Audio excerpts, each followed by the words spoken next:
Hello दोस्तों, आप सभी को स्वागत है आपके अपने YouTube channel Ansari study classes में। तो आज मैं आप लोगों को पढ़ाने वाला हूँ हिंदी।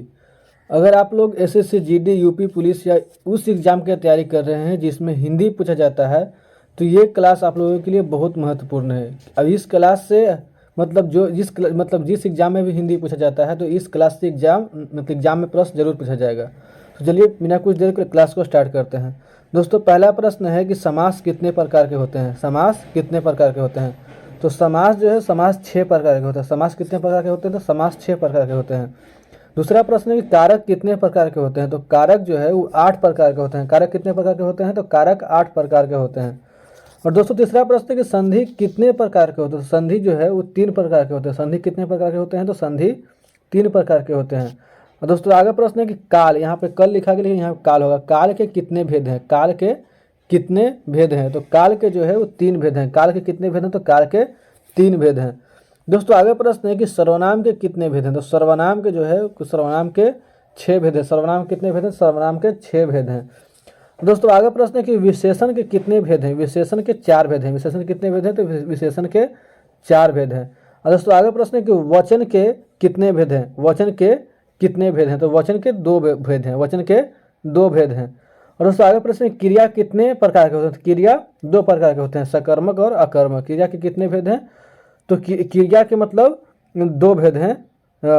मतलब सकर्मक और अकर्मक का वचन कितने प्रकार के होते हैं? तो 2 प्रकार के होते हैं, बहुवचन और मतलब एक वचन और बहुवचन। दोस्तों, आगे बढ़ते हैं। आगे प्रश्न है कि वर्णों की संख्या कितनी। तो वर्णों की संख्या जो है वो 52 है। वर्णों की संख्या कितनी है? तो वर्णों की संख्या 52 है।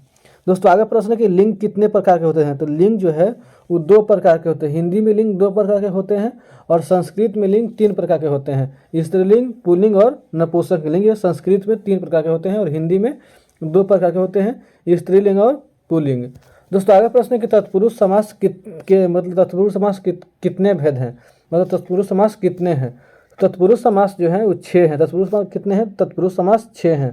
दोस्तों, आगे प्रश्न है कि स्वर संधि के कितने भेद हैं। तो स्वर संधि के 5 भेद हैं। स्वर संधि कितने भेद हैं? तो स्वर संधि के 5 भेद हैं। दोस्तों, आगे बढ़ते हैं। आगे प्रश्न है कि छंद कितने प्रकार के होते हैं। छंद कितने प्रकार के होते हैं? तो छंद जो है 2 प्रकार के होते हैं। छंद कितने प्रकार के होते हैं? तो छंद 2 प्रकार के होते हैं। दोस्तों, आगे प्रश्न है कि अलंकार के कितने भेद हैं। अलंकार के कितने भेद हैं? तो अलंकार के जो है 3 भेद है। अलंकार के कितने भेद हैं? तो अलंकार के 3 भेद हैं। दोस्तों, आगे प्रश्न है कि व्यंजन वर्णों की संख्या कितनी है। व्यंजन वर्णों की संख्या कितनी? तो व्यंजन वर्णों की जो संख्या है वो 33 है। व्यंजन वर्णों की संख्या कितनी है? 33। दोस्तों, आगे प्रश्न है कि वेद कितने प्रकार के होते हैं। वेद कितने प्रकार के होते हैं या वेद कितने हैं? प्रश्न एक ही है।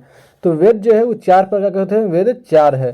दोस्तों, आगे बढ़ते हैं। आगे प्रश्न है कि वेदांग कितने हैं। वेदांग कितने? तो वेदांग जो है वेदांग 6 है। वेदांग कितने हैं? तो वेदांग 6 है। दोस्तों, आगे प्रश्न है कि पुराण कितने हैं। तो पुराण जो है पुराण 18 है। पुराण कितने हैं? तो पुराण 18 है। दोस्तों, आगे प्रश्न है कि रस कितने प्रकार के हैं। रस कितने प्रकार के हैं? तो रस जो है वो 9 प्रकार के। रस कितने प्रकार के हैं? तो रस 9 प्रकार के हैं। दोस्तों, आगे प्रश्न है कि वाक्य के कितने भेद हैं। तो वाक्य के 3 भेद हैं। रचना की दृष्टि से वाक्य कितने भेद हैं? तो वाक्य के 3 भेद हैं। तो ठीक है दोस्तों, उम्मीद करता हूँ कि वीडियो आप लोगों को पसंद आया होगा। अगर वीडियो पसंद आए तो वीडियो को लाइक कीजिए, दोस्तों के साथ शेयर कीजिए। अगर चैनल पे नए हैं तो चैनल को सब्सक्राइब कीजिए। मिलते हैं नेक्स्ट क्लास में, तब तक के लिए जय हिंद। वीडियो को देखने के लिए धन्यवाद।